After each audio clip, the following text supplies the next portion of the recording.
नमस्कार प्रेक्षकांनो, आपण पाहतोय या मालिकेचा आजचा रिव्ह्यू आणि आजचा एपिसोड खरंच खूपच रंजक आहे. कारण त्यामुळे ही मालिका आता एका वेगळ्याच वळणावर येऊन ठेपली. चला तर मग बघूयात आजच्या या एपिसोडमध्ये नेमकं काय काय घडून गेलं आहे ते. तर पहिलाच सीन आपल्याला असा बघायला मिळतो की डोळ्यांवर पट्टी बांधलेली ओवी पळतच जाऊन सावलीचा हात पकडते आणि त्यावेळी अबीर तिला विचारतो की सांग बरं ओवी, तू कोणाचा हात पकडलाय? आणि तेव्हा ओवी मोठ्याने ओरडून सांगते आईचा. आणि हे ऐकून सगळ्यांनाच आश्चर्य वाटतं, पण पुढे ओवी असं म्हणते की अबीरच्या आईचा. आणि त्यानंतर ती डोळ्यांवरची पट्टी काढून सावलीला प्रेमाने मिठी मारते आणि जेव्हा सावली तिला जवळ घेते तेव्हा तिलासुद्धा खूप बरं वाटतं. त्यावेळी तो जो मोनिकाने पाठवलेला खंड्या असतो तो सुद्धा हे सगळं एके ठिकाणी बसून बघत असतो. तो अगदी बारीक लक्ष ठेवून असतो या दोघींवर. त्यानंतर मग पुढील सीन आपण असा पाहतो की ओवीने सावलीला आऊट केलेलं असतं आणि त्यामुळे आता सावलीवर राज्य येतं. ती डोळ्यांवर पट्टी बांधते आणि मुलांना शोधायला सुरुवात करते. पण त्यावेळी अचानक ओवीचं एके ठिकाणी लक्ष जातं आणि मग त्यानंतर ती घाबरूनच तिच्या कॅम्पच्या दिशेने धाव घेते आणि मग तिच्या पाठोपाठ आपला अबीरसुद्धा. आणि जेव्हा हे सगळं तो खंड्या पाहतो तेव्हा तो सुद्धा ओवीच्या मागोमाग जाण्यासाठी निघतो आणि मग आपल्याला समजतं की त्या ठिकाणी सारंग आलेला असतो. म्हणूनच ओवी आणि अबीर धावतच त्यांच्या कॅम्पमध्ये जाऊन बसलेले असतात. इकडे सावली नकळतपणे अचानक समोर आलेल्या सारंगचाच हात हातात घेते आणि त्यामुळे सारंग आश्चर्याने तिच्याकडे पाहू लागतो. तर इकडे हा जो खंडा असतो तो सुद्धा सारंगला पाहतो आणि तो खूपच घाबरतो. त्याला समजतच नाही की हा माणूस इथे काय करतोय. तर इकडे सारंगचा स्पर्श सावली ओळखते आणि पटकन तिच्या डोळ्यांवरची पट्टी दूर करते. सारंगला पाहून तिला थोडंसं आश्चर्य वाटतं. ती विचारते की तुम्ही आत्ता यावेळी इथे काय करताय? आणि त्यावेळी सारंग चिडून म्हणतो की मी इथे माझ्या मुलीसाठी आलोय. जर तुम्ही तुमचा शब्द पाळला असता, तिची काळजी घेतली असती ना, तर मला इथे येण्याची गरजच पडली नसती. आणि सारंगचं असं बोलणं ऐकून सावलीला आणि व्यंकटेशला आश्चर्य वाटतं. तर दोघे विचारतात की नेमकं काय झालंय. आणि त्यावेळी सारंग चिडून म्हणतो की तिकडे माझ्या मुलीला ताप आलाय, ती खोकतीये आणि तुम्ही इथे खेळ खेळत बसलाय. काहीच कसं वाटत नाही तुम्हाला? तुम्ही तर मला मोठ्या तोऱ्यात सांगून गेला होता ना दोघेजण की आम्ही तुमच्या मुलीची काळजी घेऊ, मग आता काय झालं? आणि सारंगचं हे असं बोलणं ऐकून व्यंकटेशला आणि सावलीला आश्चर्य वाटतं. कारण ओवी आत्तापर्यंत त्यांच्यासोबत खेळत होती आणि आता सारंग असं म्हणतोय की ती आजारी आहे. त्यामुळे त्या दोघांना समजतच नाही की नेमकं खरं काय. ते दोघेही गोंधळात पडतात.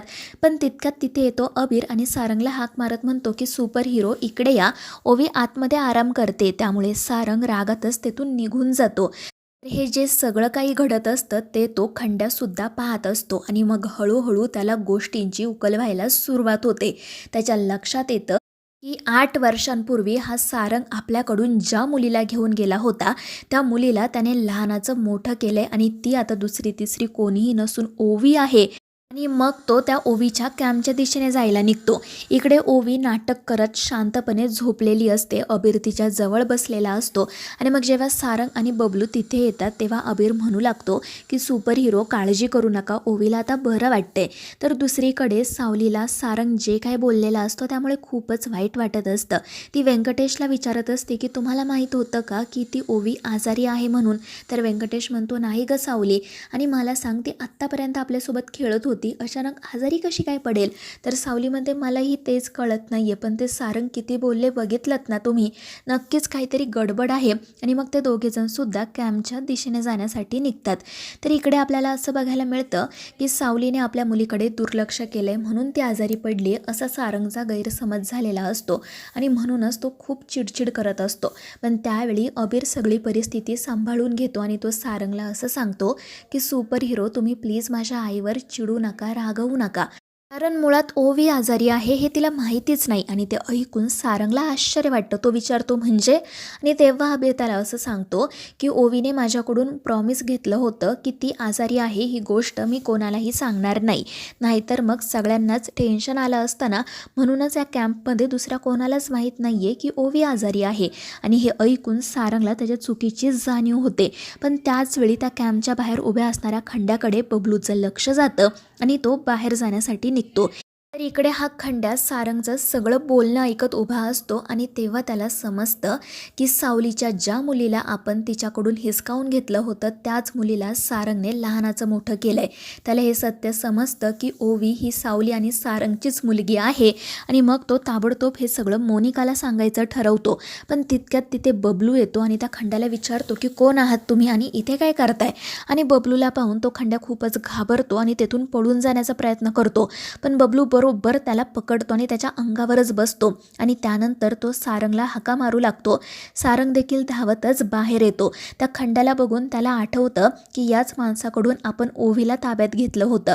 त्याला हे जाणून घ्यायचं असतं की ओवीचे आई बाबा कुठे आहेत, म्हणून तो त्या खंड्याकडे धाव घेतो आणि तोपर्यंत सावलीसुद्धा तिथे येऊन पोहोचते. ती सुद्धा त्या खंड्याला पाहते आणि तिलाही आठवतं की याच माणसाने 8 वर्षांपूर्वी आपल्याकडून आपल्या मुलीला हिसकावून घेतलं होतं.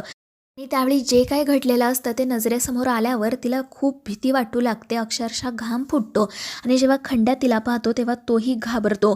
आता या दोघांना सत्य समजणार असं त्याला वाटतं आणि मग तो बबलूला धक्का देऊन बाजूला करत तेथून निघून जातो. बबलू आणि सारंग त्याच्या मागे धाव घेतात.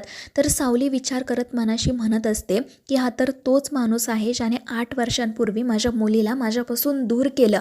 पण तो आत्ता इथे काय करतोय, तो इथे नेमका कशासाठी आला असेल आणि मुळात त्याचा आणि सारंगचा काय संबंध आहे. सारंग त्याच्या मागे धावत गेले आणि मग त्यानंतर तिला एका क्षणी असं वाटतं की आपण सारंगला सांगून टाकावं की याच माणसाने 8 वर्षांपूर्वी आपल्या मुलीला माझ्याकडून हिसकावून घेतलं होतं. पण मग तिला असं वाटतं की जर हे सगळं सारंगला सांगितलं तर त्याला समजेल की अबीर हा त्याचाच मुलगा आहे, आपण आत्तापर्यंत लग्न केलेलं नाही आहे आणि मग सारंगचा संसार मोडेल आणि त्यामुळे ही सावली गप्प राहायचं ठरवते. दुसरीकडे सारंग आणि बबलू त्या खंड्याचा पाठलाग करत असतात, पण खंड्या एके ठिकाणी लपून बसतो आणि यांच्या तावडीतून निसटतो. त्यानंतर हे दोघेजण पुन्हा कॅम्पच्या दिशेने जाण्यासाठी निघतात. तर तो खंड्या मोनिकाला कॉल करत बाहेरच्या दिशेने जायला निघतो. तर दुसरीकडे आपण असं पाहतो की शुभ्रा मला सुद्धा कॅम्पला जायचं असा हट्ट राजकुमारकडे करत असते आणि तो तिला समजावत असतो. मग तिथे मोनिकाही येते, तीही तिला समजवायला सुरुवात करते आणि त्याचवेळी नेमका या खंड्याचा मोनिकाला कॉल येतो. राजकुमारचं तिच्या मोबाईलकडे लक्ष जातं, पण त्याआधीच मोनिका पटकन मोबाईल हातात घेते आणि रूममधून बाहेर जाते आणि मग ती या खंड्याशी बोलायला सुरुवात करते. खंड्या तिला सांगू लागतो की मोनिका मॅडम, मला तुम्हाला खूप महत्त्वाची माहिती सांगायची. मोनिका विचारते काय झालं, बोल पटकन. आणि त्यावेळी खंड्या तिला सांगतो की तुम्हाला माहिती आहे का, 8 वर्षांपूर्वी मी त्या सावलीकडून तिचं बाळ हिसकावून घेतलं होतं, पण तेच बाळ एका माणसाने माझ्याकडून घेतलं आणि आत्ता मला समजतंय की ते बाळ अजूनही जिवंत आहे. त्या माणसाने त्या बाळाला लहानाचं मोठं केलं आहे. आणि खंड्याने सांगितलेली ही बातमी ऐकून मोनिकाच्या पायाखालची जमीनच सरकते, कारण तिला हे असं काहीतरी अपेक्षितच नसतं. ती खंड्याला विचारते की खंड्या कोण आहे तो माणूस, आणि त्यावेळी खंड्या सारंगचं आणि ओवीचं नाव घेणार, पण त्याआधीच एक अघटित प्रकार घडतो. एक ट्रक त्या ठिकाणी येतो आणि त्या खंड्याला उडवतो. त्याचा भयंकर असा अपघात होतो आणि त्यामुळे मोनिकापर्यंत काहीच माहिती पोहोचत नाही. पण इकडे मोनिकाला अर्धवट तर माहिती समजलेली असते आणि म्हणून ती खूपच घाबरलेली असते. तिला भीती वाटत असते की जर उद्या सावली आणि सारंगचं हे बाळ आपल्यासमोर येऊन उभं राहिलं, त्याने या प्रॉपर्टीवर हक्क सांगितला, तर मग आपण काय करायचं. त्यानंतर आपल्याला असं बघायला मिळतं की सारंग आणि सावली पुन्हा एकदा एकमेकांच्या समोर येतात. त्यावेळी सावली सारंगला विचारते की तुम्ही त्या माणसाच्या मागे का धावत होता, तुमचा त्याचा काय संबंध. आणि त्यावेळी सारंगसुद्धा सावलीला खरं काय आहे ते सांगत नाही, कारण त्याला असं वाटतं की जर आपण सावलीला सांगितलं की ओवी आपली पोटची मुलगी नाही आहे तर तिचा संसार मोडेल, आणि त्यामुळे तो तिला असं सांगतो की अगं काही नाही, त्या माणसाने माझ्याकडून ना थोडे पैसे उसने घेतले होते, पण आता इतके वर्ष झाले तरी त्याने ते काही परत केलं नाही, म्हणून मी त्याच्या मागे धावत होतो, बाकी काही नाही. आणि मग त्यानंतर ते दोघे थोडा वेळ एकमेकांशी बोलतात.